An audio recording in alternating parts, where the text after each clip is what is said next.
I call it like crawfish core. It's like Nolans, and everybody's got a southern accent, and it's hotter than a June bug. And it's like, like motherfucking goddamn orange peel beef.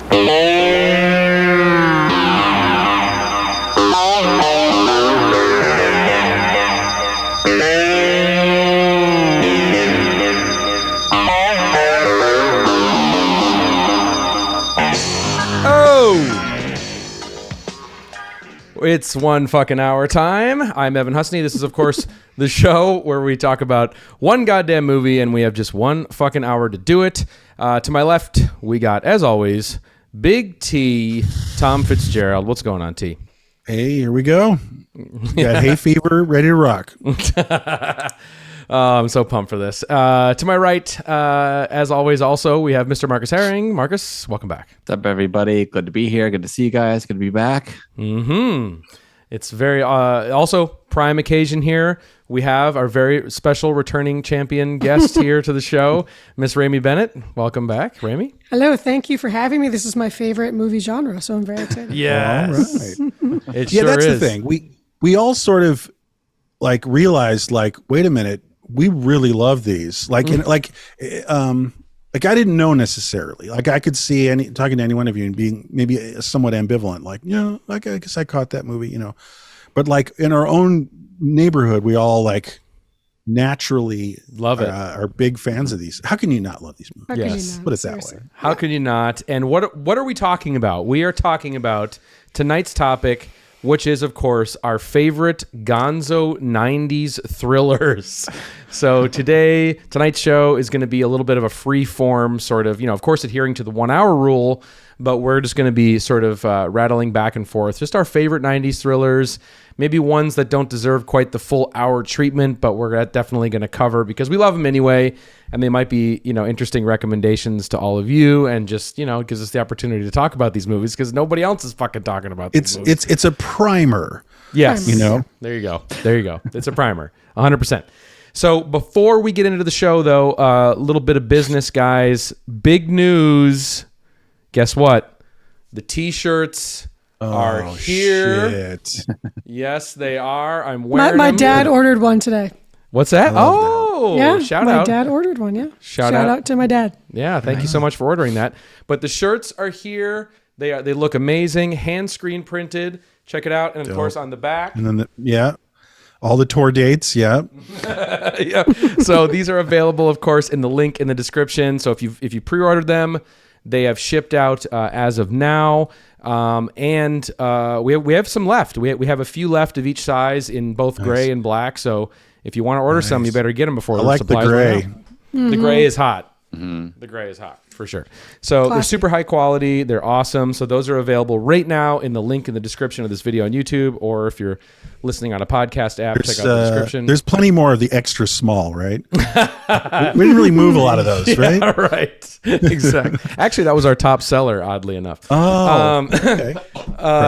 And of course, shout out to the 1 fucking hour Patreon. Patreon.com/1 fucking hour is where you can sign up to get access to all of our bonus episodes and all of our feature length audio commentary tracks for just $5 a month. It's awesome. If you're up there, you also get a discount on these shirts. So if you want to log in there, there's information on that as well. And we're putting up our new bonus episode, hopefully, I think this coming next week. And we're going to do something very special. We're going to do a little show and tell episode, right, Tom, where we're going to sort of bring out weird ephemera and memorabilia. Right. Well, we were thinking items. we do this anyway very often. Like, hey, look at this album, or like, hey, this VHS. and I was like, well, let's just all, do that for an hour or so and see what the hell is lurking around in our stuff, because we're kind of stuff people here. Yeah, we are. So check out our next bonus episode. Only way to watch it, of course, is signing up on the Patreon, or if you want to, if you're watching this on YouTube, scroll underneath the video, click the join button, and become a Momen of the YouTube channel. You get the same access to the same content, same price, same bullshit. All right, guys. Well, I gotta say, what? Sorry, there are going to be many candidates for the moment for this episode. I have Oh one. yeah. It's almost like that's all, yeah. they're like it's a Momen machine. This whole genre, like It is right. It is. It is. It is. I have Anyway. I have a sort of moment light that I want to show at the end of tonight's episode that we'll all watch together. It's a little. It's very themed around tonight's topic. Okay. And of course, speaking of show and tell, because this is a nice segue into what we're talking about tonight, is of course the Snapper DVD. Now, what is the Snapper DVD? We've talked about this a lot on the channel before, but basically what we're talking about, and I'm going to use this example here. This is a perfect specimen of a Snapper. This is a movie we've talked about before on the channel. It's an incredible film. We went to town on this, I guess in the early days of the show. But this, what am I talking about? I'm talking about, of course, Disclosure.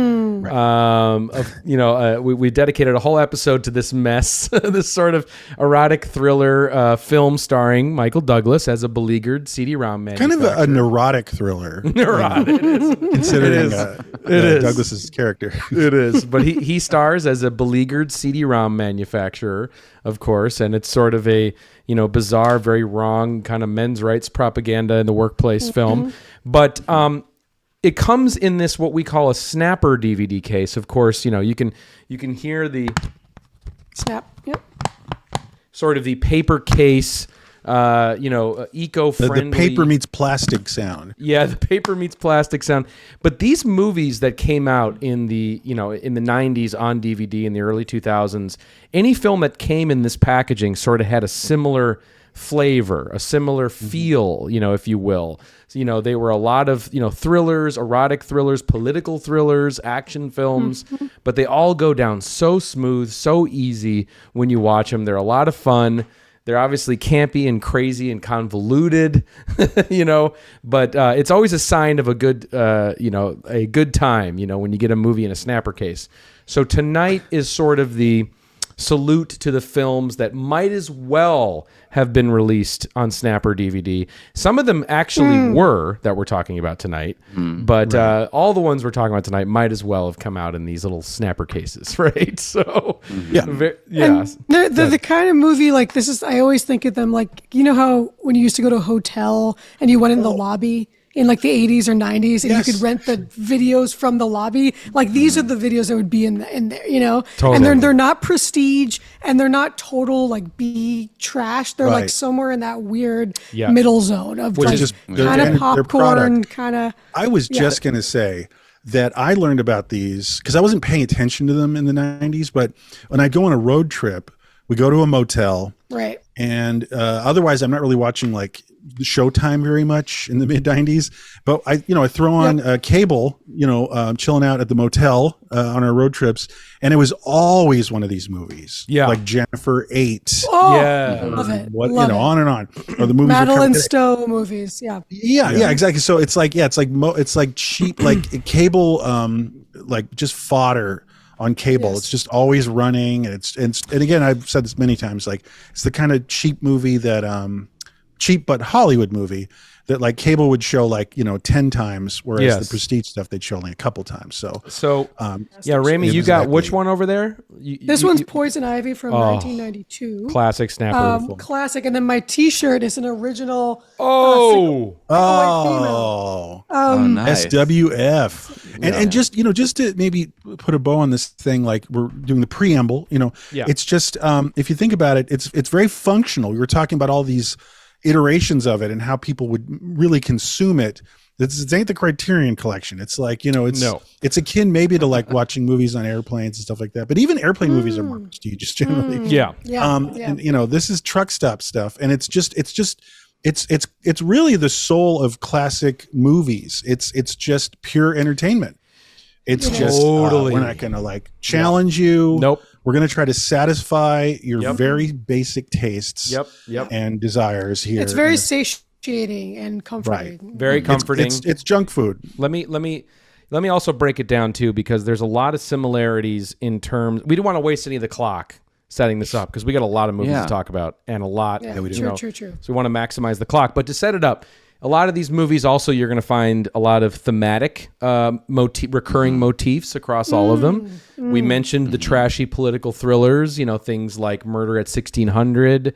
You're going to find the courtroom, sort of campy courtroom films. Presumed innocent. Presumed innocent. A lot of the There's plots, a lot of like the baby boomer who worked really hard to get like up to a certain place in life where they're successful and they got the wife and the kid, and then some outside force is trying to tear it all apart. And usually like a psychotic you're woman. gonna get framed, and like they're gonna be someone's gonna come in and you're gonna fail because this outside force came through. Suburban chaos. I'm gonna touch on that later. My consenting adults is very suburban. Spoiler alert! Chaos. Sorry. Jesus Christ! All right. It's people getting framed. It's convoluted, elaborate plots. Okay, it's twists and turns. it's erotic thrillers. It's cops on the edge, actioners, and maybe my favorite, amnesia. Any film where someone's got amnesia, is in these movies, and you're going to see, Wesley Snipes. You're going to see Tom Berenger, who is the false identities. Well, Tom Berenger is the Warren Beatty of the Snapper universe. He's going to be brought up at least a few times tonight. I guarantee. Kurt Russell, Michael Douglas, of course, James Woods, and of course a lot of the B-list actresses: Annabella Sciorra, Madeline Stowe, as we said, Linda Fiorentino. Oh, here we go. Yeah, it's all very. What we're saying here is just simply, it's very functional. Yes, it's like it's like off the shelf. Like getting your rocks off in all these different ways. You get a little violence, you get a little action, you get a little revenge, you get a little identification with like put upon middle-aged males, and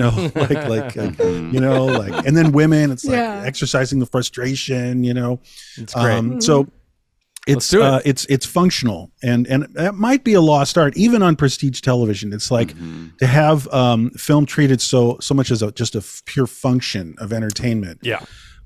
Everything got so highfalutin. Right. Odd years. This is just come in. Awards. It's simple. It used to be called like popcorn movies. They're just like.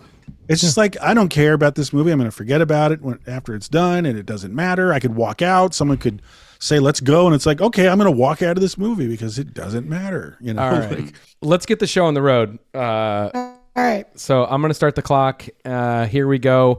This is, of course, this is our favorite gonzo 90s thrillers for 1 fucking hour. Here we go. All right, I'm going to kick this one off because this is a movie that all of us have rewatched recently and talked about. We even flirted with the idea of just spending the whole hour on this movie because it's fucking insane. And of course, I am talking about Richochet from 1991, which is a bona fide snapper. This was released on Snapper DVD. Of course, starring Denzel Washington and our favorite here at 1 fucking hour, John Lithgow. It's just one of the most psychotically excessive, over-the-top, sleazy 90s thrillers ever made, period. Sort of, where something we didn't touch on in the preamble is a lot of these movies do take tropes from sort of the film noir Hitchcock era, of course, and they sort of modernize them in their own sort of softcore, weird, thriller way. But this movie is obviously taking a page out of Cape Fear, I think it's safe to say. The idea of, a lawman putting a crazy, over-the-top criminal away in prison, and now the guy's going to get out, and he's going to take his revenge on the lawman by stalking him and doing them. But this movie takes it to a whole nother crazy level.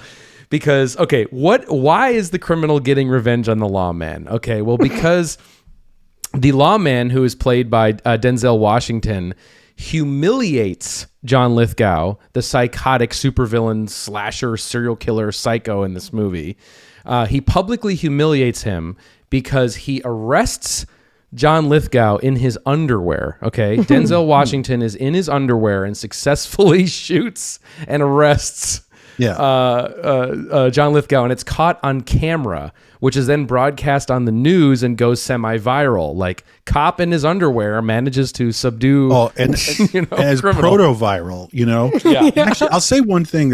I don't know the chronology, but it's a little creepy because it's that 1991 time and like the Rodney King video happened. Yeah. Right. And something tells me that it's just a coincidence. Yeah. You know, because this was not ubiquitous, there's no cell phones, you know, like someone might have a camcorder with them, you know, as they did when the Rodney King beating was documented. 91 was Rodney King. Is so it same, same year. Same yeah. year. Is So it it's like probably, anyway, I'm just saying it's in the zeitgeist slightly. This is a very LA movie too. But totally makes sense because there's a lot of like sort of racial undertones about. Yeah. There's a lot of stuff like that. Yeah. Yeah. So they're like camera stringers, you know, those people that go out trying to find like car crashes and sell them to the media and film them. Like ambulance chasing. Yeah, that kind of a thing. So anyway, Nightcrawler, that movie. Nightcrawler, right. Nightcrawler, yeah. So okay, so he arrests him.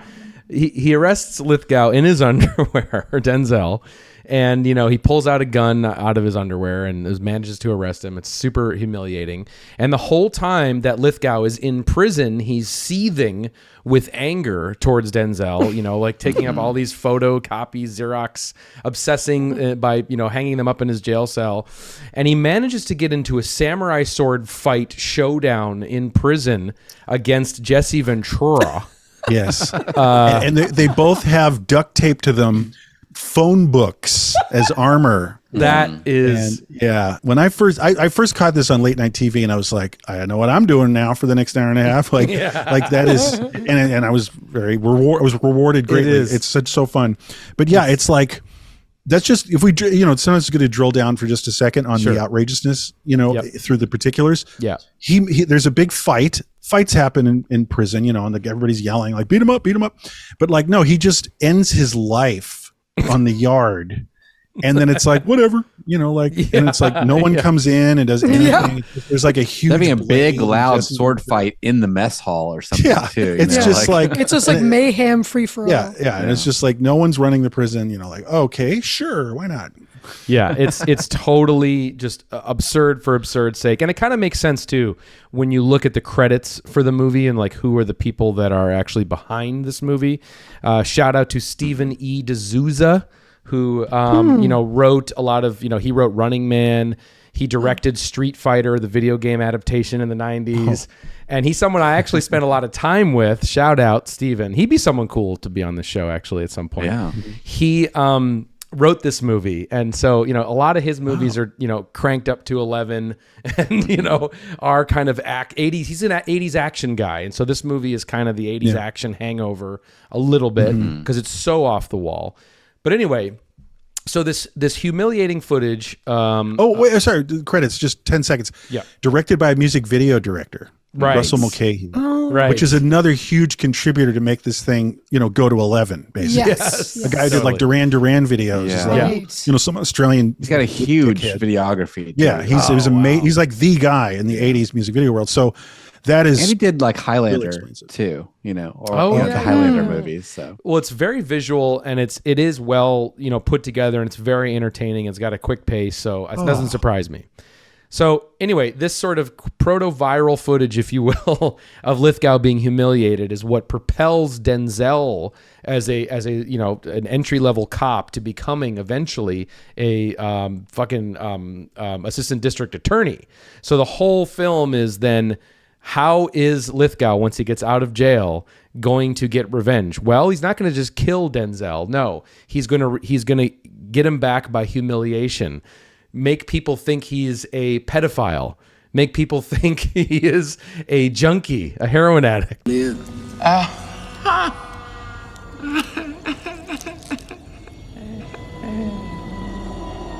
So it's screwing prostitutes. Yes, right. So getting the clap. Yeah. Yes. Yeah. So the whole thing is this elaborate orchestration of just getting him back by the biggest humiliating way he possibly can. And so it's absolutely amazing. And of course, action set pieces spread out between those moments, but man, it is crazy. And there's like wild set pieces with like sex clubs with like little people and naked, morbidly obese women, and like, there's crazy lines of dialogue like, I hope he shits his pants. I can't wait to look. I bet he shit his pants. I can't wait to look. Is my favorite line in this movie. Yeah. So, and Lithgow's performance too is just out of control. I mean, it's kind of Raising Cain level, just bananas, off the charts. Yeah. I saw this movie back in the day, and Denzel's charisma is just off the charts too. You know, he's like killing it with his smile, and he's being very, it's a little. He's supposed to be like the ultimate good guy. You know, it's like, again, this film, it's not subtle art here. It's like, the worst villain ever and the nicest guy in the world. You know, and he's got a loving family, and he loves his girls and his wife and everything like that. And he's like trying to help like the kids in the rec center. Right. Yeah. So anyway, but it is also that like racial politics thing, which is interesting. 1991, like it's sort of like he's like, I came out of the neighborhood, like I made good, and then he's got his friends who are Ice-T? like, Ice-T. Ice-T. Yeah, He's a little too New York for me though, to be, and it takes place in LA, but he reads it so New Yorky, like to me.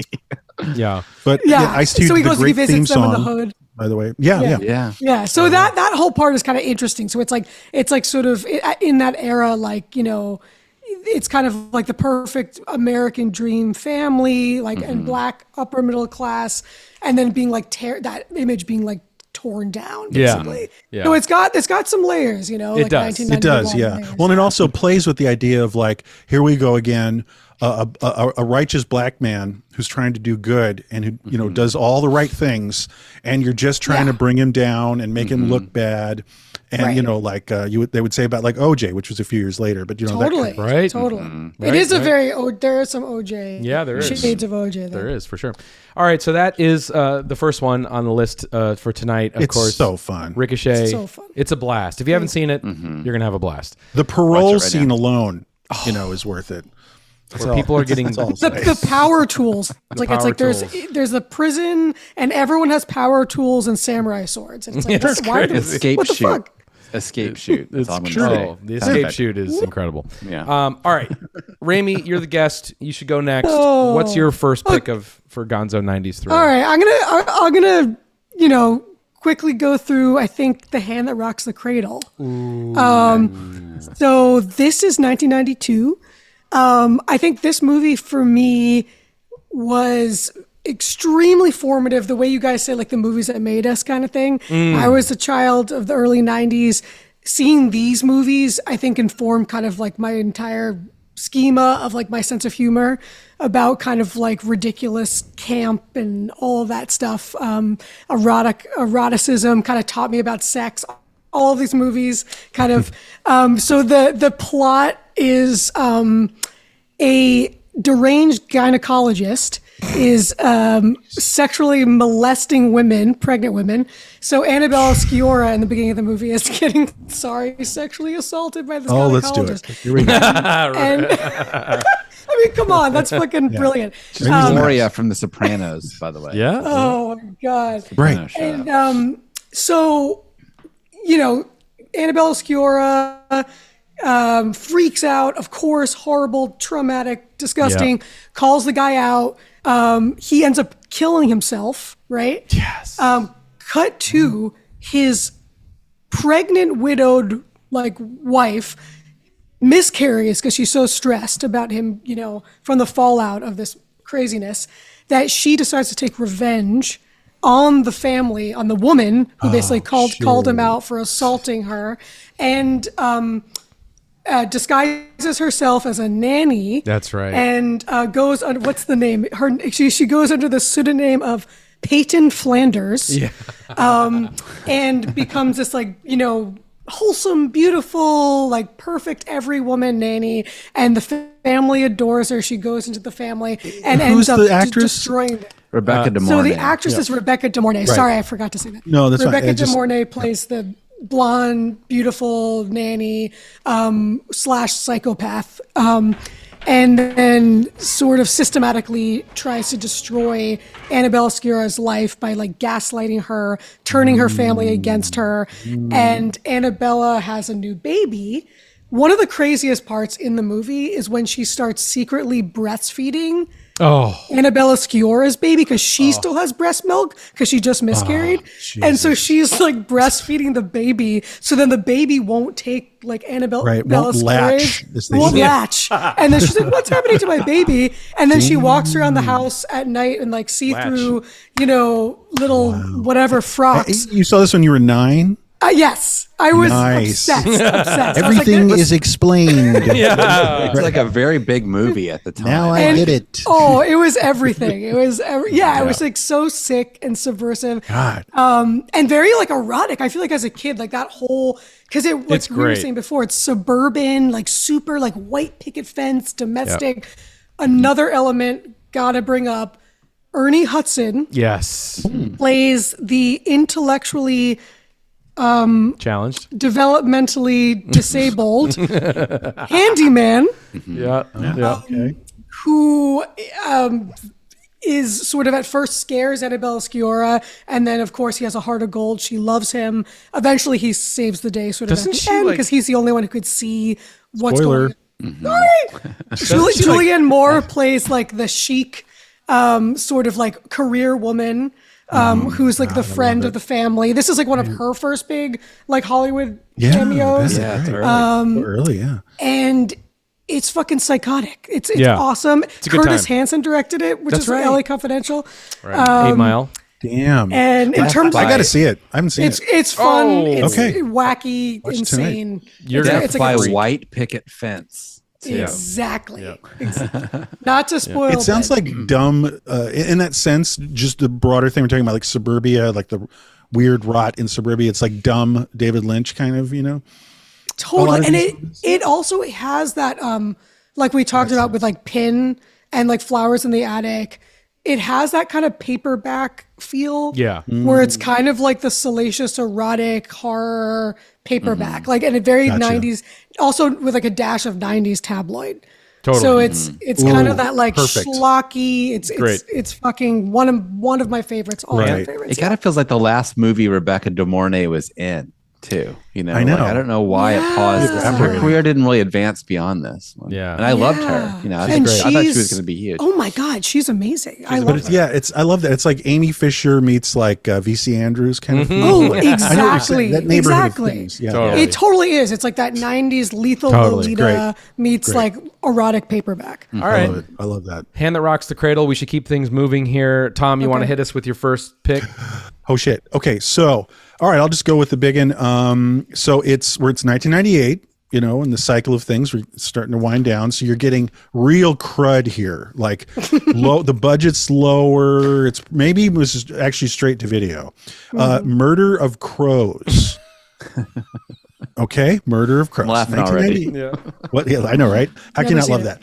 Okay, so it's Murder of Crows. It stars everyone's favorite Cuba Gooding Jr., who's like kind of an iffy leading man, from Jump. Like, okay, I guess people want that, but not really. Okay, so it's directed by Rowdy Harrington. Yes. Okay, Rowdy Harrington, who did Roadhouse.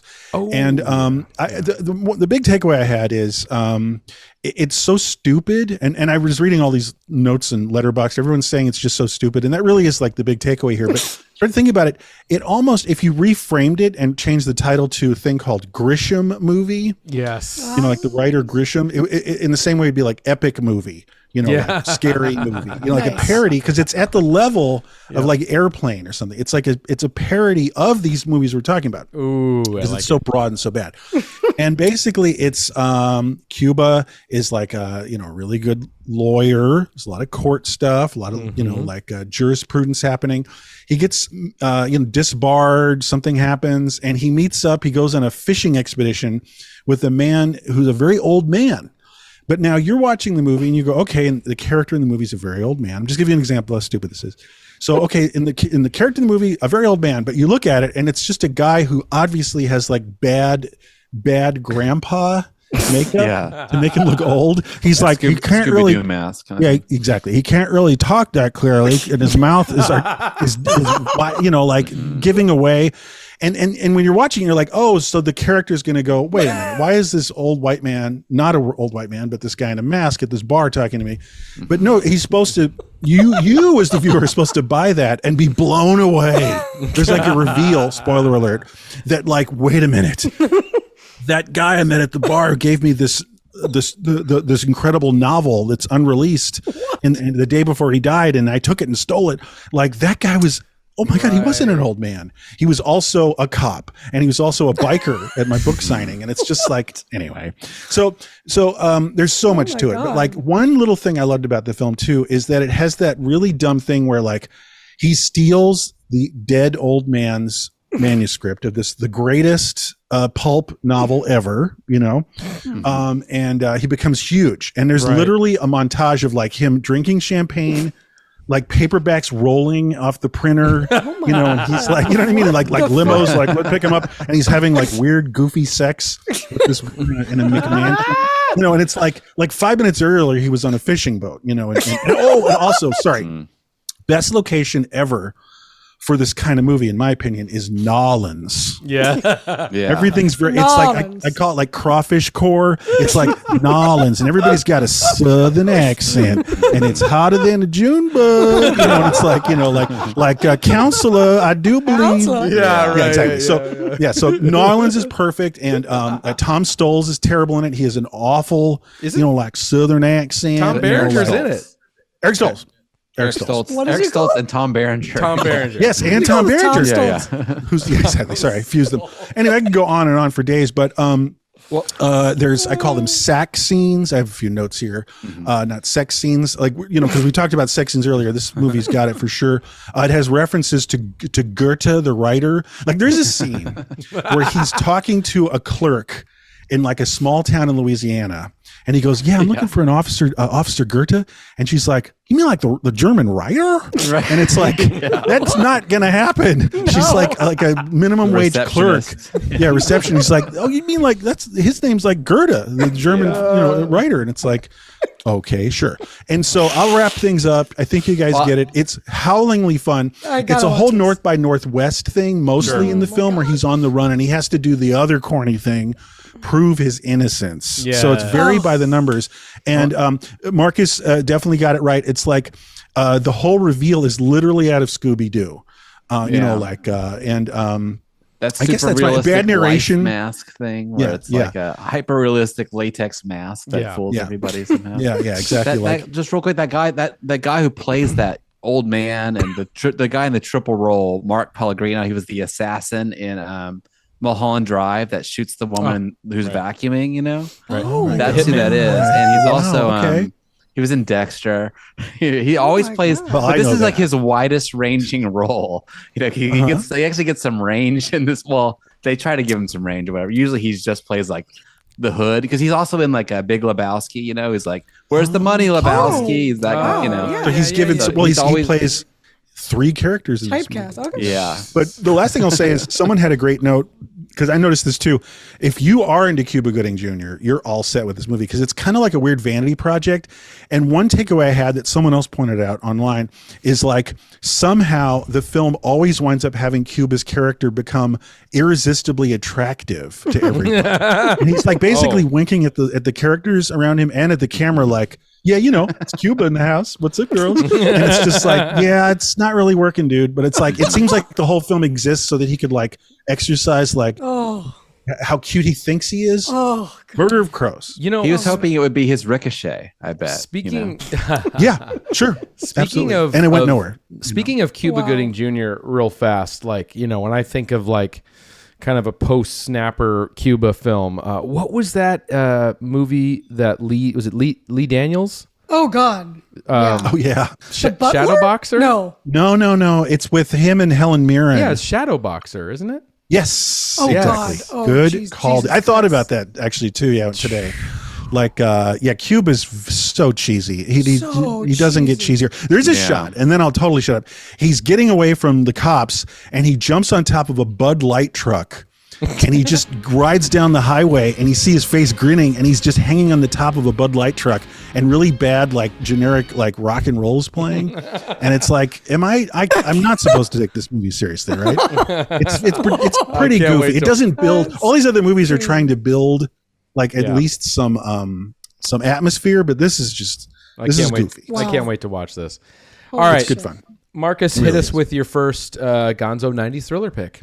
Okay, great. So this one is semi-related to the last one in a way. But this is Color of Night from 1994. It's a Bruce Willis vehicle, and it's Bruce being very Bruce. He's got all the quips, the kind of moonlighting quips and stuff. But it's very melodramatic. It's preposterous, and it's poorly executed. And it's not a good movie. But it's the reason that's fun to watch is because the filmmakers feel like they're pulling something across, or they're pulling something off, but they're not. Okay, so they're also trying to do a double role thing that is just not working at all. So basically, so Bruce Willis, he's the world's worst therapist. This movie, he's completely lost. That's right. He's going through a period of kind of like religious doubt. Following the suicide of one of his patients, and that's how the movie starts, with kind of a Wild at Heart ripoff, where I gotta say, putting on tons of lipstick. Yeah, you gonna? I gotta just throw in that. I just gotta put a little underline on that scene. That is one of the crazier first 5 minutes of a movie. It's ostensibly Bruce Willis as a therapist, talking to his patient, and then all of a sudden, doesn't she just like run and jump out of the window like a skyscraper? Yeah. Like 10 stories. The scene right before, she's putting on this lipstick and like flating a gun, and then she like goes into treatment with him, and he's basically just like, "It's all in your head, Suzanne," or whatever, like I come out of these sessions thinking, who's Suzanne gonna make up to hate this time, or whatever. He's like the worst. So unbelievable as a therapist too. Yeah. Like it's like this dumbass. Dude. He's got this incredible office too, like where he's making shit tons of money doing this, whatever. And she just throws herself out the window. Yeah, it's a really high up building, and she crashes into the ground. I love it. And because of that trauma, he goes through this trauma where he loses his ability to see color. He can't see the color red anymore. That's amazing. Damn, dude, I did not know that. So he's got to dry out, and he moves out to LA for a while to stay with another therapist buddy. He's going to go on sabbatical, pick up the pieces. Who's the buddy? Life. Who plays buddy? Scott Bakula. Yeah, from Quantum Leap. Score. Wow. So Scott immediately pulls him into the therapy sessions. Like, hey, come on, we're doing therapy right now. You got to meet the gang. So he's doing like a group therapy session. And the filmmakers try to have a lot of fun with this group therapy. They've got like a mixed crowd. Like not everybody has the same diagnosis. They're all different diagnoses, So there's a kleptomaniac. There's like a guy who murdered his wife and kids. Maybe, There's like, and there's all these different sort of like psychological personality disorders in the same group. You know? And but then the one that sticks out the most is there's a young boy in the group who's like supposed to be in his 20s, and this is the dual role. So they try to he's like a troubled young man in the group, but he becomes a girl that a woman who Bruce meets outside the office, and they're trying to pull it off that she's both, that they're two different people, and her makeup in the group as the boy is atrocious. It's a wig, and it's like glasses, and she's got really beautiful smile, like really big teeth, as and the female, when she's a boy, she's like talking like this the whole time, and she does her voice low, and she's like, I don't want to do session today, did they lower her voice in the playback? You can tell at one point that they do like an ADR, not all the time, but you could tell that they inserted somebody else's voice a few times. But love it. So he's like the troubled kid in the group. They say that he has a gender problem with it's very of the time, he's got gender problems, but it's supposed to be that he's a boy. He's like, I know you all think I'm gay, but I'm not, whatever. So meanwhile, she's also this wild like woman who Bruce meets. Like he gets into a fender bender with this gender bender, which I know they did on purpose. No! And that's how he meets her. She gets inserts herself into his life, and you notice right away there's something weird going on, but they go on the entire movie trying to pretend like you don't know. Right. And so it almost feels like a little kid who's like lying to you, but you know he's lying, so you think it's kind of cute, you know? So that's what the entire movie's like. And it's so long too. It's like 2 hours and 15 minutes long, but you know the twist right away. So then you're like watching it, and then they go through the woman has like a relationship. It turns out she has a relationship with each person in the group. Like she's dating. There's a scene where they're all like, wait, the girl you're dating's Bonnie? And they're like, but wait, that's my Bonnie. And like they're like, this is a picture. Anyway, so she's dating everybody in the group, but they go through like showing all the stories actress? and stuff. And Jane March. No idea. So anyway, it's got the android from Alien is in it. Brad Dourif is in it. So it's directed by Richard Rush. Yeah, let's not bury the lead. He was doing like AIP movies, you know, like Psych Out, and like Stuntman, Hell's Angels on Wheels, but weirdly, when I was watching this, I was like, this is like someone trying to do One Flew Over the Cuckoo's Nest with like the group therapy stuff, and it turns out that he was actually hired as a director on One Flew Over the Cuckoo's Nest, like when Miloš couldn't get out of Czech Republic, and then he was replaced by Hal Ashby. So he must have been having this idea in his head. He had some ownership over Cuckoo's Nest that he was exercising later in this completely horrible shit show. I had a blast, rewatching it, and I would recommend it. It's pretty fun. That's great. It's got everything. It's got extra car chases, extra action scenes, blood, and a lot of sex scenes, right? Tons of sex scenes. That's what I remember when it came out. There's back-to-back sex scenes. There's like a sex scene, and then they're like having coffee afterwards. And then it immediately goes into another sex scene. Look, I can't get enough Bruce Willis sex scenes. So I'm in. Count me in. The worst. Does he have back hair? No. I'll find out myself. No spoilers. But Richard Rush is just one of the classic overzealous, overambitious, just one of the more crazy over-the-top filmmakers. And I think this movie, Color of Night, is pretty notorious among the Raspberry Awards. I think it swept that year. Yeah, so it does have some infamy attached to it, but it is a very It was fun one of those watch. like, these movies are jumping the shark. Yes. Totally. Yes. It was that it took that prize when the erotic thriller thing was because all those tropes they took it to such a ridiculous extreme. It's up there with the notoriety of like right. But it's swingers. I mean, stripper movie. What's the stripper movie? Showgirls. Showgirls. Yeah. Swingers. All right. So let's go to my second pick here. Okay. So my first pick, Ricochet. Now check this out. This I figured out tonight. This is crazy. So Ricochet was released October 4th, 1991.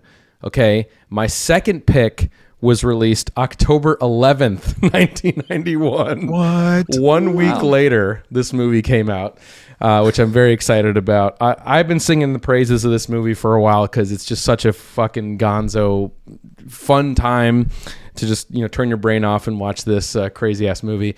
I'm talking about Shattered from 1991. Okay, so now, of course, starring Tom Berenger once again, and what's his name? Help me out. Bob Hoskins. Bob Hoskins. Thank you. Amazing. Yeah, Bob Hoskins playing a pet shop owner / private eye in this movie, which of course is perfect. Anyway, so Shattered.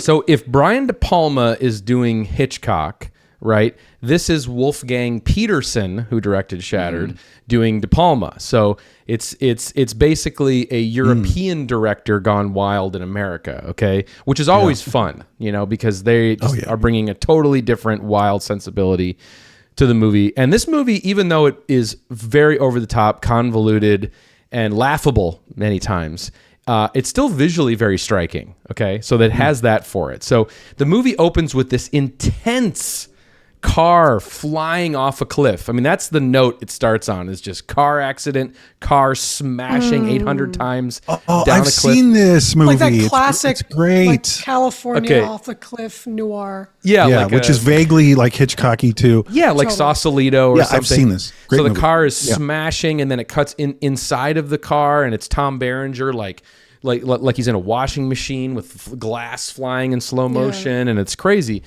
And then there was a woman in the car, but she kind of leapt out of the car before it started going down the hill.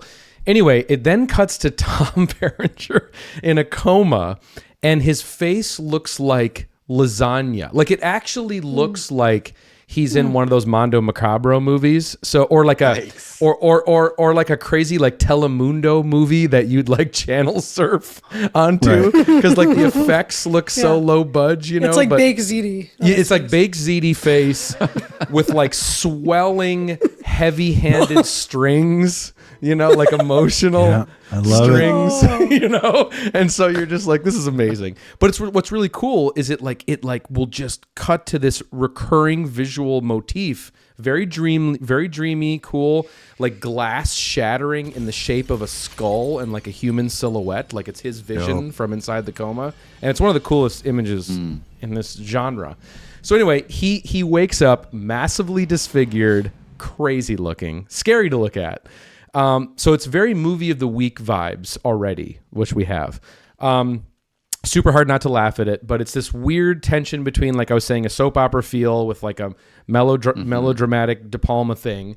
But you realize that he has amnesia, of course, right? The main trope of this job, the snapper. So he's got amnesia. He can't remember who he is or what he does in life or whatever. He requires intensive plastic surgery to rebuild his face. And then he requires his friends and family to help him to piece together who he was, what his job was, his occupation, you know, everything. He doesn't remember any of it. So it's very fun in that way. But I'm just going to go ahead and fucking spoil it because I don't give a shit. Okay. So this is what happens in the movie. So Tom Berenger, as he's learning about his past, he stumbles across photographs of his wife who's been helping him get his identity back and helping him nurse back to, you know, and there's hot sex scenes between them and everything, rediscovering their love and everything. And so he stumbles across photographs, like private investigator taken photographs of his wife sleeping with another man, a different man that must have been taken semi-recently. So he gets very suspicious. He tracks down the origin of the photos to Bob Hoskins, who is the pet shop owner, Private Eye, right? And so now they're on this kind of chase to figure out, like, who is she having an affair with? And they learn that it's this other guy, this kind of hunky guy named Jack Stanton, okay? Now, the twist of this movie actually fucking got me out of my chair. It was kind of like, oh, shit. So what it turns out is Tom Berenger keeps having these visions of like a weird, like rusty old giant boat, like ship at the bottom of like the ocean, which is just a weird trippy visual that you keeps coming back to. And his company, his architectural firm that he works for, got to have one of those in one of these movies too. I love that. Yeah. And is like it has some like owns the ship. They're about to move it or something. And he finally finds the origin of the ship, okay? And so he's like, oh my God, here's the ship that I keep seeing in these visions. So he aboards the ship, which is already this very surreal set piece that doesn't match with anything else in the rest of the movie. And then he opens this like chamber, and there's a body that's been perfectly like preserved in this chamber in the boat. So you're like, this is really weird. And he pulls up the body, and of course it's himself. And he's staring at himself in this chamber. Weird.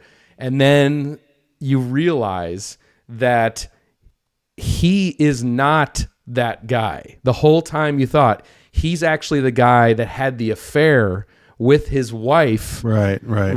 And the person who he so it's thinks not amnesia. It's never amnesia'd. Yeah. Right. Yeah. Never amnesia. Something that was written by Charlie Kaufman's brother. This is totally the 3 or whatever it's called. And it basically turns out that this was a whole cover up because the couple having the affair was trying to kill the abusive husband, who is really the Tom Berenger looking person. And then they swapped identities, and it's just fucking awesome. So cool. It's insane. Yeah. So, sounds kind of like good. I know I've seen at least the beginning of it, and that car crash is very powerful. I've caught that on cable or something. Yeah. It is powerful. It sneaks up. The car crash used to be the staple of movies and TV. Like my memory of watching TV growing up was watching one of those cars roll down the hill, the big explosion. Explode. At the end. Yeah. Totally. So absolutely fucking just a great time. That's awesome. Turn your brain off. But like you said, I'll just make one observation. One thing I like about the 90s, like really the 90s, is that certain people who were in vogue in the 70s, the 60s and 70s, like interesting filmmakers. Sometimes they just had to like grind out stuff in this kind of factory of product. And they tried to, infuse sort of interesting things. Like there's even like, there was a movie like Blood and Wine. Sure. By Bob Reiffelson. Right, You know what I mean? Right. Yeah. So I'm just saying that like some odd things happen because people who are sort of not in favor anymore, more iconoclastic filmmakers still wanted to work, so they got these kind of roles assigned to them, and so I like that when that tension happens, and it sounds like this is one of those movies. Yeah, and I mean it's absurd. You know what I mean? I mean it's so absurd. Totally. Like the idea that his wife was, implanting these false memories, into his amnesia, and then him getting plastic surgery to look like the other guy because his face is so disfigured from the car accident. But it's amazing. All that stuff is what makes this whole genre beautiful. So, Shattered. all right, Rémy, Shattered. time for your All second right. Gonzo thriller pick. Okay. So it's funny because I was just the reason I was nodding my head so much when you were saying that about the 70s filmmakers. This one that I'm about to cover, I'm not going to go too crazy on it because I want to talk about Tom's next movie that he's presenting. Yes. But Alan J. Pakula, am I saying that right? Yeah, I feel like I always Pakula, I think, Pakula? but I I'm not always sure either. pronounce that wrong. Not but- sure. Yeah. So this is one of those guys, right? Like an amazing filmmaker from the 70s. That's right. All the President's Men. Yeah. He made this movie in 1992. And actually, I'm really happy you brought that up, Tom, because I wasn't even really thinking of that prior to you saying that, where it's like these brilliant filmmakers, and then, they made these classics, and then it He peters did out a bit. Parallax View as well. That's right. Yep. In the 70s. Yeah, like these complete classic 70s, defining that era. And then it comes to the 90s, and they try to make something, and it comes off as kind of psychotic. Like it's not just like, it doesn't work. Like it's like, I'm on acid. What the fuck is happening? Yeah. So this movie is Consenting Adults, 1992. It's Kevin Kline, Kevin Spacey. Yep. The Kevins. Rebecca Miller, who the filmmaker, who's just like a terrible, terrible actress. And what's her name? Mastriano, that woman who's also in a lot of these. Mary Elizabeth Mastriano. Yeah, she's in a bunch of these too. It's weird. Mastrotonio. Yeah. And so this one is also like what Marcus was saying, with very much that like upper middle class, suburban, boomer, male fantasy turned nightmare. Yes. And it's to kind of like briefly go through the plot. It's Kevin Kline has this like beautiful wife, this beautiful house, this daughter who plays piano, who's a gifted musician. He's a composer who creates jingles for commercials. And then one day, these new neighbors move in. And like the first scene that you see introducing Kevin Spacey is him, I think, driving like a motorcycle or a jet ski out of a truck or something into the garage. And they're like, whoa, who are those new neighbors? And he has like bleach blonde hair. And you're like, what the fuck? Wow. And so it becomes this whole story of like this couple sort of trying to infiltrate the lives of the Kevin Kline couple. And as the story goes on, you notice like, okay, there's something very awry. He's a scammy guy who makes his money by ripping off people for insurance money and has all this like flashy cars and there's a scheme that he has basically to get Kevin Kline to sleep with his sultry blues singing blonde film noir film fatale wife. And so the whole thing is like she's this like bluesy sultry woman who's just like constantly singing horrendous renditions of these like songs. You're supposed to be entranced by her voice. There lies the fool who loves you so.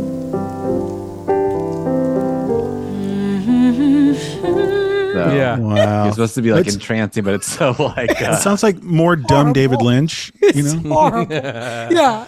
Then so the whole thing is, and it's that erotic thing where like, Kevin Kline is composing his jingles in a bedroom, but Amazing scenes, by the way, of the and the jingle window composing. faces her bathroom. So it's like she's constantly kind of like getting undressed. And so it's this whole thing where he's like falling for her and there's this crazy sexual tension. And then one day at a bar, the couples are all hanging out. They're jet skiing together, playing tennis. It's kind of this like 90s boomer, like heaven scenario. Like we love our neighbors. We're rich. It's great. And then one night, Kevin Spacey's like, hey, you want to fuck my wife? I see you want to fuck my wife. And he's like, what? And he's like, I have a proposition for you. Maybe wanna fuck one my wife? night. Yeah. You know, I turned into like Joe Pesci, but you want to fuck my wife? you know, we're consenting adults. Why don't one night we just swap? So like you walk into my house, I walk into your house, and we have sex with each other as wives. Right. And all fair, you know, whatever, no foul, whatever the term is. But then, no harm, no foul. And then he finally does it. He goes into the room. You don't see her face, but you just see this like body with this naked butt and blonde hair. But you don't see her face. But you know they're making love. You're not even really sure that she knows it's the other Kevin too, though, right? Right, she's what's weird sleeping. is the title being consenting adults. She was already like asleep. Not so consenting. Yeah, it's That's in a little switching Kevin's on her. Yeah. Right, she's dead asleep and she doesn't seem to wake up. So I don't know. Okay. But They're Anyway, being kind of quiet, sneaking by each other too. Kevin's he's like, go ahead. Yeah. But in the spoiler zone, I mean, there's got to be more. Sorry to to all this, right? I'm belaboring That's this. So basically, Kevin Kline goes home next morning, whatever. Suddenly, there's a bloody, disgusting crime scene in the bedroom of Kevin Spacey's wife, involving She's a baseball bat, bloodied with a baseball bat, and she'd been bashed in the head and murdered with a baseball bat. And then Forrest Whitaker comes in as the detective, and you know, all sorts of craziness ensues. At one point, Kevin Spacey comes back with an Uzi. So shit gets nuts, and that's kind of all I have to say. That's all I have to say. Wow. it's a good time. Like Alan Pakula in the house. I love it. That's on my list too. You know, he for sure. also. I guess we should barrel through these. Yeah, real quick. Alan also directed Presumed Innocent, that was name dropped earlier. The Harrison Ford snapper, another bona fide snapper. Just shout out to Alan. He's a snapper king. Okay, Tom, what is your second pick? Yeah, we got a big one. Copycat, 1995. I think we've all seen it. I saw it when it came out. I think I was stoned. I was like, I'm going to remember this one. Like, this was a good Saw it time. in the theater. Yeah, nice. Yeah. So I guess I'll just give the synopsis. It's like Sigourney Weaver is like a rock star crimologist. Yep. You know, it's like I know I could talk to you about Dahmer and Bundy all day long. So she's big. She's like a rock star, and of course that attracts the great performance of a serial killer by Harry Connick Jr. Who looks like a cartoon character, and he has like fucked up teeth, and he talks all redneck, and he is like Jim bright, Varney. I know, and he's like bright red hair. He's like He's fucking talking Alfred Newman. like Ernest to the camera, like Absolutely. A lot of times It's he's talking straight to the horrifying, camera, like like- Ernest. Yeah. To be fair, he is from Nolans, the man, Harry Connick Jr. But still, it's such a broad performance. It's really gnarly. There's a lot of really gnarly violence in this There movie. is. Yeah. And, There is. so like he's hanging Sigourney Weaver in a toilet. Yes. And he's killing cops and everything like that. And it doesn't quite work out, you know, and she lives through it and he gets jailed. And I always forget the first time I saw it, and this next time I just rewatched it, I was like, I thought that's our killer. And I was like, hell yeah, Harry Connick Jr. with his red hair, red hair, like bright red, like Kool-Aid hair. Yeah. Like he's like, I'm gonna get me some killing done, you know. And it's Slim like, Jim it's Harry guy. Connick Jr. who, like, let's remember, he's the guy who did the music for When Harry Met Sally, and he's like a crooner guy. Yes. Very like hard boomer crooner, like milk toast, and he's trying to like break out a little bit. People did that a little bit sometimes with these movies. They tried to be like, I'm showing some range. I'm gonna be a fucked up killer guy. Here Connick Jr. is gonna cut your head off. You know, so that's fun. But he's actually not the lead villain. And there's an even more creepy thing that actually, this movie kind of creeps me out, by the way, because it's kind of a post Natural Born Killers thing where it deals with the zeitgeist in the sense of like the pop culture take on serial killers. You know, like he wants to be very much like Natural Born Killers. The real killer of the film is a wannabe killer, and he does copycat killings of The Hillside Strangler and all the famous Boston Strangler. What's killers. Like of all the famous, the greatest hits of serial killers. And but the crime scenes are like exacting, scenes, you know, and so that actually kind of creeps me out. And it's a pretty good performance by the guy who's like the ultimate grotesque, like very nice white guy who's like strangling you to death, you know, like killing mice, you know, that kind of thing, like squeezing them in his pockets, you know, in the subway, you know, like the nice white guy is actually like a nightmare, Dahmerish. So that's good. And I also like Sigourney Weaver's performance. Like that's what's weird is like, this is trash, but like she's giving a real performance. Oh yeah. Yeah, she's really Holly good. Hunter too. Holly Hunter. Holly Hunter's great too. That's true. Yep. Dermot. And I'll call him Dillett McDermott. Yeah, I know. McDermott McDillett. Dermot, yeah. I'm making Dermot a joke Mulrooney. SNL reference. But anyway, so but I really like Sigourney's performance because she really cares for some reason in this trash to give like a legitimate performance and acts with her eyes very beautifully, and it actually propels the film somewhat, her powerful performance. But anyway, this guy is a copycat guy, and he's obsessed of course with her because she's like the ultimate criminologist, and you know, like he learns so much about the killers through her book, you know, that kind of thing. So I you know, we've all seen the movie. Just the takeaways for me are the big set piece for me is then and now it has great Windows 95 core, and like the killer stalks her by sending like AVI files that are like crude animation of like it's a skeleton over your face, and there's music like tick tick tick tick tick tick, stabbing like crude animation, MS Paint, what is it called? And like you know, and like we were talking about earlier before the show, it's like it's the kind of film. The filmmakers probably don't really know how computers work, and they assume then it doesn't matter because the audience doesn't know, and they're talking about all these very fantastical things this guy's doing with computers. So that is a huge draw for me. And she's got download it 3 to monitors. It's very weird. Yeah, download it to tapes. Like, just put it on a tape and then send it to me. You know? She's like, you can rewind tape. it. She's like, you can rewind it, and she's like, how do you know so much about computers? Yeah, I know. You know how to rewind a video? Incredible. And then just the look of it, it's just like, it's Windows 95 core. And it is. So I don't know if anybody else has any thoughts. I was just going to drill down really quickly that it also was released on Snapper. This is a real Snapper. Boom. I think this is like a pure, to me, very pure Snapper. Like, because even some of the other ones we talked about that are the erotic thrillers that are a little more like 90, 91, like, I don't know. This one is like, it's that other trash level. It's in the pocket. Where it's like we were talking about, for instance, serial killer genre, right? You have Seven. That wouldn't be a Snapper.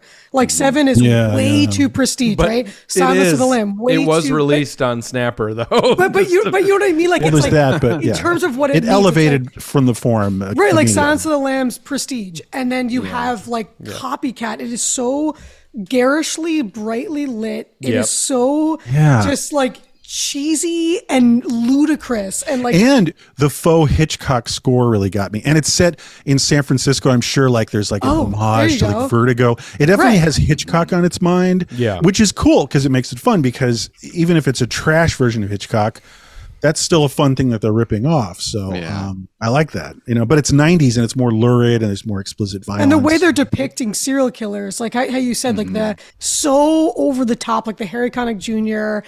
It's like this caricature that's so beyond.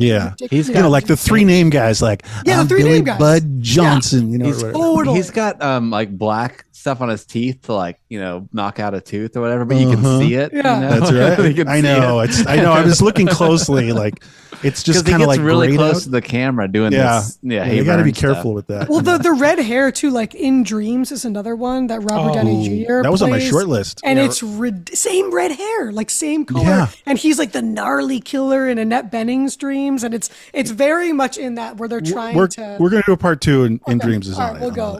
But it's like they're trying to capitalize on the serial killer thing, but it's.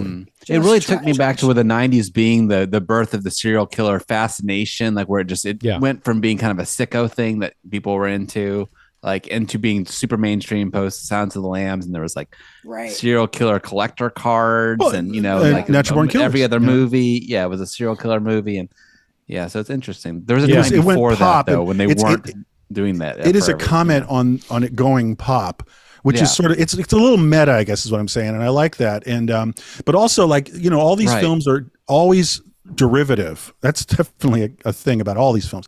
And this one is a son of, I guess, not Natural Born Killers exactly, but it is trying to be definitely Silence of the Lambs. Yes. Because the last little thing I'll point out is it's one of the examples of in the genre of the perfect criminal. He's got it all dialed in. It's like, right. And then at like 12:15, I get the scalpel, and then I like start the fuselage to like go. Preposterous. Like he's a mastermind. Criminal. Like, it's the same thing in Ricochet though. Where Hannibal like, Lecter. Right. They realize that he's got this thing going on, like where he's a perfectionist about it. So they break the perfection of what he's set up, and that's what brings him down. Right. Like both Throws him Sigourney off. Weaver and Denzel, like Right. they break, they mess up their perfection. Like you're not posed right. Or more like That's you're not the way talking it's back. supposed to happen. You're supposed to be a corpse, but you're talking back. Yeah, which is like the opposite of every killer in real life who's just like a total bungling dillweed. There are no Hannibal Lecters. That's not a thing. Right. Yeah. Or we haven't maybe discovered them. Not yet. They're so good. Yeah. All right, let's move on to our last pick of the night. Of course, Marcus, I'm very excited for your second pick because it is also another bona fide released on Snapper DVD film. Confirmed. What is it? So this one does feature maybe a real life Hannibal Lecter. I'd say this is probably the best movie of the movies that we've done. Like it's not actually a bad movie. Sure. Yeah. It's just 90s. It's just like unescapably 90s if you have to fault it for anything. But so this is 1990s. It is 90, right? 1990. Yeah, 1990. And a reversal of fortune. 1990. So this is the Alan Dershowitz movie. Yes, the OJ's lawyer. Yep. Epstein's lawyer. Yep. Trump's lawyer. Alan Dershowitz. You can't get this guy off of Fox News. He's everywhere in popular culture still to this day. Well, this is the story of the case that launched him into fame when he was an attorney for Klaus von Bülow, who was convicted of twice attempting to murder his wife, Sonny von Bülow. So it's the story of how he was convicted and was going to go to jail. He contacted the Dersh, who was a Harvard professor of law at the time, and Dersh gets his conviction overturned, even though he's highly suspicious that Klaus von Bülow actually murdered his wife. Yes. And so it's cool. So it's pretty psychologically taught as as the back of the Snapper said. As the back of the Snapper said, yeah. I just want to mention before we get too far. I mean, it's played by. I mean, Jeremy Irons plays Klaus von Bülow, and he's amazing in it as well. And then Ron Silver actually plays Alan Dershowitz. And I just real quick love those scenes with Dershowitz and all of his law students and volunteers and like it's kind of almost like takes on a handheld documentary style of like from what my memory serves of like just they're like workshopping the case together in the house and they all kind of live in the same house eating and playing basketball, different rooms of where they're the one who's the medical experts are trying to figure out stuff, but they're basically all his law students. One of them is also Annabella Sciorra. Gloria from The Sopranos is also in this movie. Here we go again. Yes. There's a lot of actor swapping going on. And Glenn Close is the lady. The wife. Yeah, so the entire movie is narrated by Glenn Close, who she spends the entire movie like in a coma on a bed, like as Sonny von Bülow. She's in a coma the entire time, and her sort of like comatose body is narrating the story, which is also kind of cool, like Sound and the Fury or something.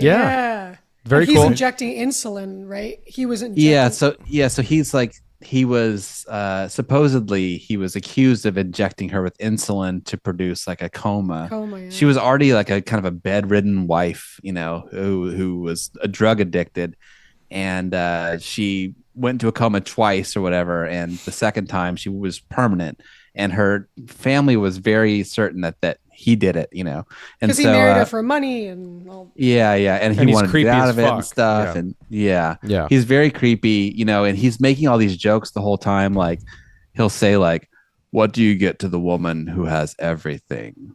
And the law students are like, "What?" And he's like, "A shot of insulin." Right, exactly. And he's very and you never and like Dershowitz will be like, "You are a strange man," and he's like, "You have no idea." Yeah, right. Wow.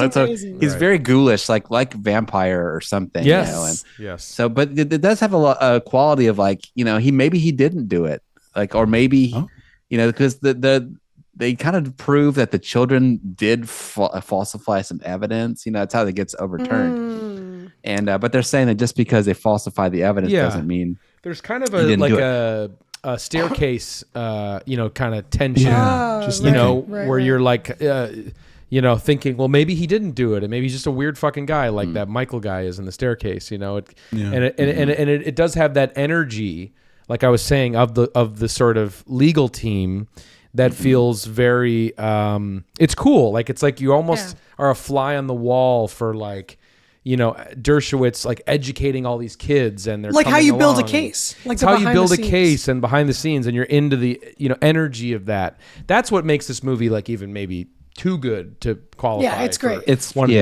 but well, it's directed by Barbette Schroeder. Yeah. Who's Celine and Julie go boating, and don't forget single white female. He's pretty big in the Snapper That's right. world. And that's another thing, another prestigious director from just a few years earlier was making art house films. And then he's like, well, I got to keep, getting food on the table. So single white female, here we go. And then he would do, and then he went on to do Murder by Numbers, another Snapper.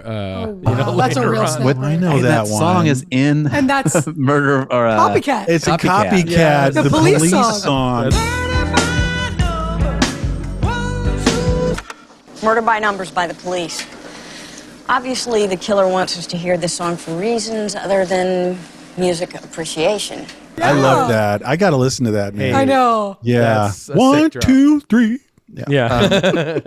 There's one weird thing about reversal of fortune where like so like I guess in real life Dershowitz's first wife, like after they got divorced, she committed suicide by jumping off the Brooklyn Bridge. Holy shit. Whoa. And then no one ever talks about it or anything. Whoa. So it's very weird. It's after they got divorced it happened. But in he the obviously movie did it. Exactly. Well, because you're like, why would he represent OJ? Why would he represent I know.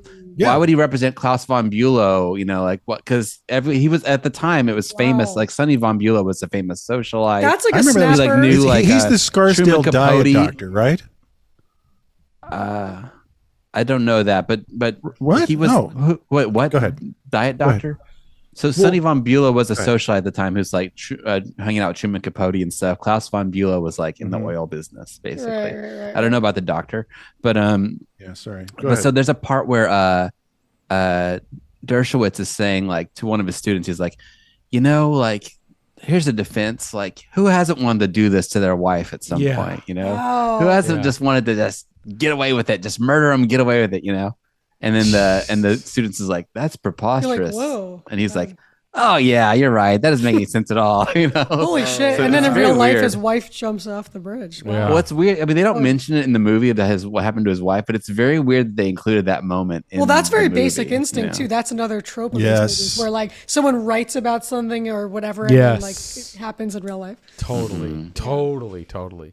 So, guys, everything was allegedly too, by the way, allegedly. right? Allegedly, You're like, allegedly, Sir. allegedly. He's Thank you, serious. because our lawyers are going to review this episode. Oh my after. God. He's going to burn down one very fucking litigious. hour Right. with litigation after tonight. Allegedly. Yeah. Yeah, that's a good cover. All right, so as we're counting down here to the final one fucking minute, so many more. I'm staring at a list of so many more I want to get into. I don't want to spoil them for future episodes, but we are going to return to Part this two? topic. We'll do a part 2 of our absolutely. favorite gonzo 90s thrillers because there's so many of them. And but it was a lot of fun, revisiting all these movies.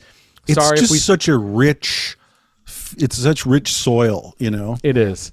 Sorry if we spoiled a few, but you know what? It doesn't matter. You got to watch them and experience them. Yeah.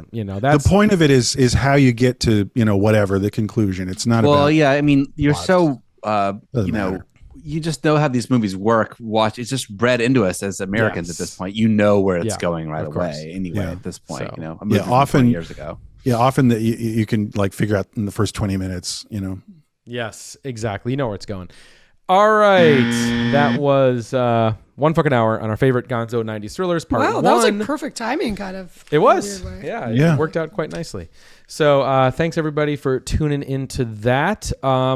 Let's just get right into it. We've been running a little long here. Let's talk about next week and what we're going to do. Normally, I would imagine we would default into our 70s pocket, go back into that. But I wanted to do something. Or 79 to 82. 79, 82, sure. Well trod upon. Yes. I wanted to do something different, and I was really feeling like, when we were just thinking about our older episodes, because, of course, we did our 100th episode recently. And, looking back at those and just like, man, it was so awesome to go through Welcome to the Dollhouse. That was such a great time we had. And it's such a unique, amazing film, from the 90s, of course. But I just really felt like revisiting Todd Solondz because, man, he's just a one-of-a-kind filmmaker. And so we decided on for next week, we're going to get into his 2002 film, very under-discussed movie in his filmography.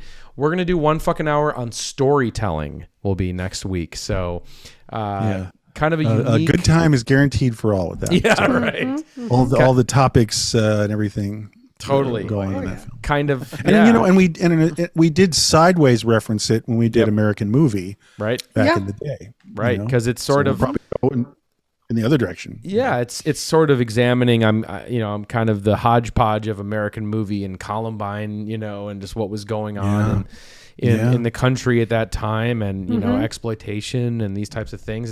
It's a movie that's got a lot to say, some very unique performances, and of course Todd Solondz he's a master, man. So we're gonna get into that next week. So everybody get your pre-watch in 1 fucking hour on storytelling. And quick, again, shout out, guys, if you haven't ordered yours, we only have probably under 10 of each size left at this point. So if you want to grab your 1 fucking hour tee, hand screen printed, high quality shirts, got the logo on the front. Of course, our first 100 episodes listed on the back. Link in the description if you're watching this on YouTube, or link in the description if on any of the podcast apps. Click there and order your shirt now before we run out. Because this is the first print, guys, and I think we're going to move on to some other designs after this, right? So you're going to want to get one of these. Yeah, we have some thoughts. Yeah, so you're going to want to get one of these while supplies last. And of course, quick last shout out to the 1 fucking hour Patreon, patreon.com/1 fucking hour. We're going to put up a new bonus episode next week. That is going to be the 1 fucking hour show and tell episode where Tom is going to show us things like that and the skull. other things that are in toys. his collection and my collection and Marcus's, and we're going to talk. We all have candles that say etc. Right? Tom's going to have some great stuff for the show It's and a tell. candle. Oh my God. That spells etc. Yeah. And I own that. Because Incredible. Yeah, it should be fun. Again, it's just because I just noticed like we do it all the time. So let's formalize it. And I'd love to see what y'all got. Cool. Yeah, like for example, very on brand. Like I can show my Coven figure. Oh, Yeah. Right. nice. So There you go. Oh, I was actually American thinking during the Curse episode, we also mentioned, I think, storytelling in there at some point. Did we? Because we were talking about sort of like the documentary, like making fun of. Oh yeah, sure. There was something don't about remember. like the American movie thing of. I'm like, sure we did. Yeah. laughing, looking down at people. Laughing Yeah. at Yes, us. Sure. Right. Like with the derisive laughter of Yes. Lori's side. Yeah, like Yes. the exploitative That we did. angle, We whatever did. lens. Yeah, We did. Yes. So And Todd was right on that, 22 years he was ago. right on. He really was. Totally. going back to the just to put a cap on it, patreon.com/1 fucking hour, or click the join button, become a Momen if you want the bonus episode, the show and tell episode. That'll be up next week. Order your shirts. Until next week, guys. But we can't let you go. Oh, fuck. I just remembered. I have my own little Momen that I want to show you guys. But we can't leave you. You have a light moment. We have a light Momen. We can't leave you without your... I gotta do it formally here. We can't leave you without your... Momen of Zen. All right, so okay, okay, I found this. This is from a few years ago when shout out Jason Eisner, my best buddy out there. he and I went crazy with the snapper thing. So like a couple years ago, we just realized that the only movies I feel like watching these type of days are these snapper movies, you know. So we went out to all the DVD stores, the stores that still had DVDs, and just started buying up all the snappers. And so we got into the, you know, collecting them. We bought literally probably hundreds of them. You know, all the snappers. It became are out an there. obsession. Yeah. We got them all. So what do they go for? Like $5? Oh, or less. You can get some snappers for pretty cheap these days. Three for $5. You were only texting us about snappers for like about 6 months while, there, right? 2020. Yeah. So we got into it, but have I talked to you guys at all about what it means to K-jack your snappers? Oh God. Nope. No? Okay. Not yet. All right. So here, I found a video of me from a few years ago explaining how to K-jack your snappers. And what that means is... It's like hijacking your iPhone. Jailbreaking your iPhone. No, so what it is you want to go out there. If you want to pimp out your snappers, you got to go out there and find the Kangaroo Jack snapper because it's orange. It's an orange snapper. So take a look at how to K-jack your snappers. Here you go. All right. So you may think, why do I have this Kangaroo Jack? Let me show you. We're going to quickly unsnap the Kangaroo Jack. Put it there. Take something a little bit more badass. We're going to put that baby right in there. Ooh. Boom. Executive decision. K-jacked. Is that executive decision? Nice. So, yeah.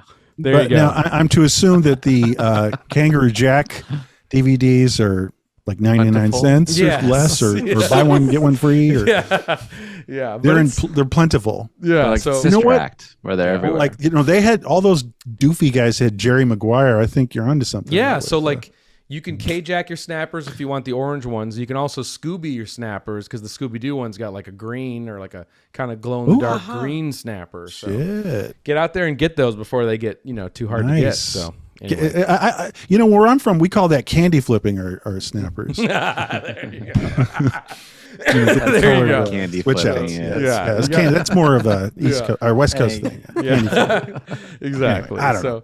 All right, everybody. Well, there you Love go. it. K-jacking your snappers, and we're gonna get you a real moment here. So, but of course, we'll see you next week for storytelling.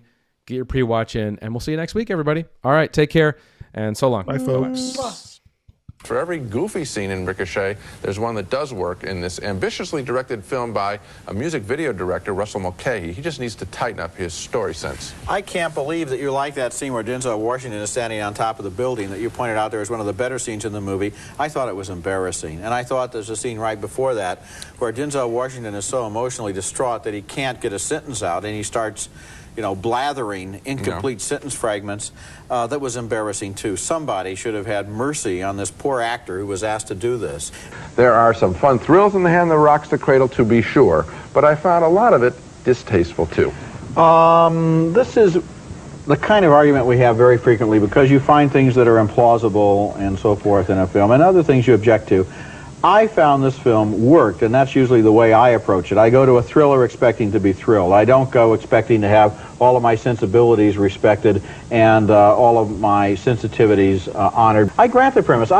You could pick up the paper and read about killer nannies right now, going on all over the country. Oh, Roger. That's true. What newspapers do you read? They had a Our first film is Color of Night, and what a violent mess this is. Color of Night is an obvious whodunit. Anyone who has ever seen a movie will guess in the first reel whodunit. Well, to coin a phrase from me, thumbs way down, way down. This movie is a complete mess. Yeah. And Shattered is the kind of movie where, in a way, you can't say anything without giving away an important secret, because the whole movie is based upon a development that is indeed shattering and also preposterous, unbelievable, and kind of silly. Setting adults is the kind of picture that makes the claim against Hollywood lacking family values seem entirely appropriate. Oh, come on, Gene. I hope you're not I'm not turning, Roger. Turn into some kind of. I'm not going to turn into Roger, and I will like a good one. This is a good movie. This is a good thriller. It's well put together. The characters do have humor. The entire movie is a comedy. I don't see how you missed that. I didn't laugh. And I did. The characters. I didn't buy into Copycat at all. Reversal of Fortune is one of the most stimulating, entertaining, and funny movies I've seen this year. It's a comedy, even though it's about a tragedy. I also like the fact that the movie leaves it up to me to think about whether this guy is guilty or not. Yeah. And what did you think? What did I think? Yeah. I think that he let something happen, Yes. but he didn't make it happen. And if you believe that that's not a contradiction on its face, what you just said. Well, but you know what I mean. I know, and I what agree do you with think then? I agree with you, except that I think that the letting was willful and so culpable. Okay, so 10 more people and we have a jury. Motherfucking goddamn orange peel beef.